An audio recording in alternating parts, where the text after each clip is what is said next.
आसेबी मकान किस्त नंबर 2।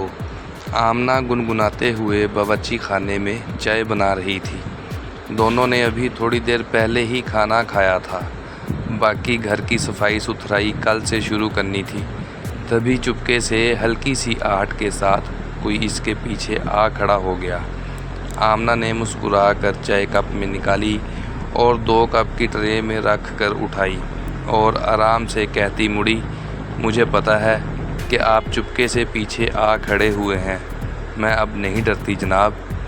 मुड़ते ही आमना की ऊपर की सांस ऊपर और नीचे की नीचे रह गई थी।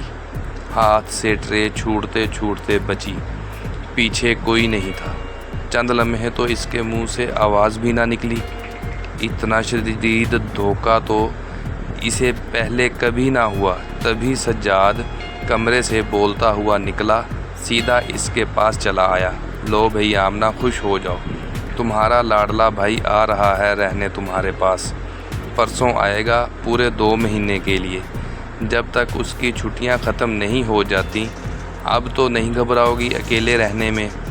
सज्जाद अपनी धुन में बोल रहा था, मगर आमना को देखकर अजीब सा एहसास हुआ। इसके चेहरे पर हवाइयाँ उड़ रही थीं।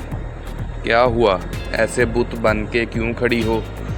इसने चुटकी बजाई। तभी इसकी नज़र सामने खुले नल पर पड़ी तो इसे टोकता हुआ इसे बंद करने बढ़ गया। क्या लापरवाही है आमना, फुल टूटी खोली हुई है। अभी सारा पानी बह जाता, टंकी खाली हो जाती। इसके कहने पर आमना ने मुड़कर देखा तो टूटी वाकई खुली ही थी। आमना हैरान रह गई। पानी गिरने की आवाज़ काफ़ी थी, मगर मैंने तो ये तो बंद थी। सज्जाद इसके घबराने पर मुस्कुरा दिया। ढीली हो गई होगी, काफ़ी अरसे से तो बंद है ये मकान। हाँ, कल टंकी साफ़ करवा कर भरवाई है मैंने, काफ़ी बड़ी है। कहते हुए इसकी ट्रे से सज्जाद ने दोनों कप उठा लिए और किचन की बत्ती बुझाता इसे अपने साथ कमरे में ले आया। चाय साइड मेज़ पर रख दी। आमना बेध्यानी में खाली ट्रे उठाए चली आई थी। चलो चाय पिएं। ये चाय का रंग थोड़ा अजीब सा नहीं है?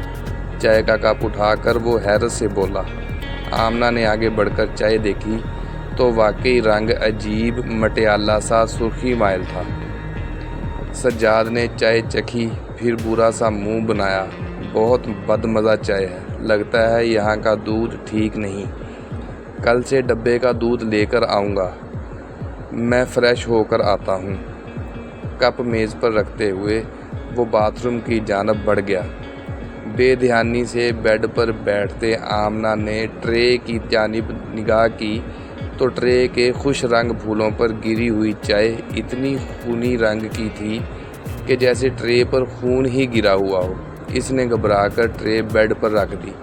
थोड़ा दूर हटकर बैठी, फिर डरते डरते ट्रे को दोबारा देखा तो ट्रे पर चाय भी नहीं गिरी हुई थी। सुबह हस्बे मामूल खुशगवार थी। इन्हें कराची की निस्बत यहाँ का मोतदल मौसम बेहद अच्छा लग रहा था। आमना सुबह उठकर बाहर सेहन में ही टहलती रही थी। सेहन के बीचों बीच बड़ा सा घना दरख्त इस पर लटकता झूला। इसको बचपन की याद आ गया। काफ़ी देर इस झूले पर झूलते इसे काफ़ी सुरूर मिला था। सज्जाद के उठने का वक़्त हुआ तो जल्दी जल्दी नाश्ता बनाकर मेज़ झाड़कर सजा दी। आमलेट, पराठे बाप उड़ाती, गरम गरम चाय और मुस्कुराती हुई ताज़ा दम सी दिखाई देती आमना।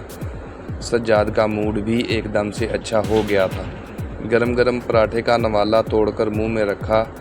इसके अतौलेपन पर आमना हंस दी, फिर नखरे भरे अंदाज में बोली, जल्दी आइएगा, मैं अकेली इतना बड़ा घर, वक़्त भी नहीं गुज़रेगा मेरा। इसके अंदाज़ पर सज्जाद मुस्कुरा दिया, फिर तसल्ली देने वाले अंदाज में बोला, यार पहला दिन है दफ्तर का, ना जाने बास कैसा हो। आज का तो वादा नहीं कर सकता। तुम ऐसा करो, घर की सफाई वगैरह कर लो, काफ़ी धूल मिट्टी है। खाना बाहर से आर्डर कर लेना और फिर भी वक्त ना गुज़रे तो आस पड़ोस में चली जाना। फिर ख्याल आया तो मना भी करने लगा। یہ بائیں جانب والے گھر تو بالکل مت جانا، کل جو انکل آئے تھے نا وہیں سے آئے تھے، بہت عجیب سے تھے، ایمی فالتو باتوں کا وہم ڈال دیں گے۔ آمنہ اس کے پھپھا کٹنیوں والے انداز پر کھلکھلا دی۔ بالکل پھپھا کٹنی کی طرح کہا ہے، ویسے کیا کہہ رہے تھے ایسا؟ مجھے تو ڈرے ہوئے لگے تھے جیسے ہم دونوں بھوت ہوں۔ آمنہ ہنسی۔ سجاد نے ایک نظر اس کے متبسم چہرے پر ڈالی، پھر سر جھٹک دیا۔ بس الٹی سیدھی باتیں کر رہے تھے، وہی جو بھٹی صاحب نے قصہ سنایا تھا کہ یہاں بچی رہتی تھی، وہ گھر سے بھاگ گئی تو گھر والوں نے مشہور کر دیا کہ اسے ہوائی مخلوق لے گئی ہے۔ آمنہ نے چائے کا گھونٹ بھرا، پھر تعصب سے کہنے لگی، بیچارے بدنامی سے بچنے کو اور کیا کہتے، آج کل تو بچے کیبل دیکھ کر آپے سے ہی باہر ہو گئے ہیں۔ ایک ہم تھے، بابا نے جب تک بڑے نہ ہو گئے گھر میں ڈش کیبل لگوا کر نہ دیا۔ سجاد نے ناشتہ ختم کر کے ساتھ رکھا لیپ ٹاپ بیگ اٹھا کر کندھے سے لٹکایا اور اٹھ کھڑا ہوا۔ ہاں بس یہی حالات ہیں، چلو میں چلتا ہوں، کوشش کروں گا کہ جلدی آ جاؤں۔ تم گھر فون کر لینا امی کو یاد سے، اور پریشان نہ ہونا، دل گھبرائے تو۔ اس نے شرارت بھرے انداز میں مسکرا کر چھیڑا، اپنی اس موٹی سہیلی کو فون ملا لینا، سمیرا نام ہے اس کا، موٹی مت کہا کریں۔ حسب توقع وہ بھنا کر چیخی۔ سجاد زور سے ہنسا تو اسے بھی ہنسی آ گئی۔ سجاد گاڑی نکال کر اسے ہاتھ ہلاتا گیا تو وہ احتیاط سے گیٹ بند کر کے صحن میں چلی آئی۔ ارد گرد 2-3 منزلہ گھروں کی وجہ سے دھوپ بس اوپری دیوار تک ہی آ رہی تھی۔ اس نے اس خنک ماحول کو گہری سانس بھر کے اپنے اندر جذب کیا، پھر بڑے شوق سے دوبارہ جھولے پر جا بیٹھی۔ اس کی سردی سے آنکھ کھلی تھی، جھرجھری لے کر وہ سیدھی ہوئی تو بیڈ پر لیٹی تھی۔ اس نے سر کھجایا، جانے کب وہ آ کر یوں بے خبر سو گئی۔ سامنے وال کلاک پر نگاہ گئی تو شام کے 7 بج رہے تھے۔ وہ بجلی کی تیزی سے اٹھ بیٹھی۔ کھانا منگوانا تو اب ممکن نہیں تھا، گروسری کا سامان تو 2 دن پہلے سے سجاد نے لا رکھا تھا۔ وہ خود ہی کچھ پکانے کا ارادہ کر کے کچن میں چلی گئی۔ سجاد کو بڑا گوشت پسند تھا، آلو بھی رکھے تھے، وہ آلو گوشت ہی بنانے لگی۔ آمنہ، سجاد نے کافی اونچی آواز لگائی تھی۔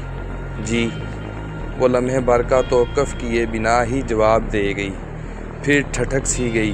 یہ کب آئے؟ وہ حیران سی ہو کر چولہا دھیما کرتی باورچی خانے سے باہر نکل آئی۔ لاؤنج خالی پڑا تھا۔ سجاد اس نے پکارا مگر جواب ندارد تھا۔ وہ لاؤنج کے دروازے پر آئی تو وہ بھی اندر سے لاکڈ تھا۔ سجاد، اگر آپ مذاق کر رہے تو بھونڈا مذاق ہے یہ۔ وہ گھبرا سی گئی تھی۔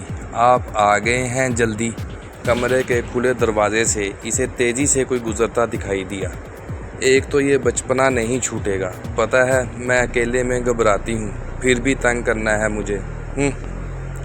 وہ بڑبڑاتی ہوئی کمرے کی جانب بڑھی، تبھی بڑے زور سے۔ ویورز، کہانی سننے کا بہت بہت شکریہ۔ اگر آپ کو کہانی پسند آئی ہے تو رائے دیں کمنٹ میں، اس کو شیئر کریں اور چینل سبسکرائب لازمی کریں۔ باقی اسے دیکھنے کے لیے قیمتی وقت نکالنے کا شکریہ۔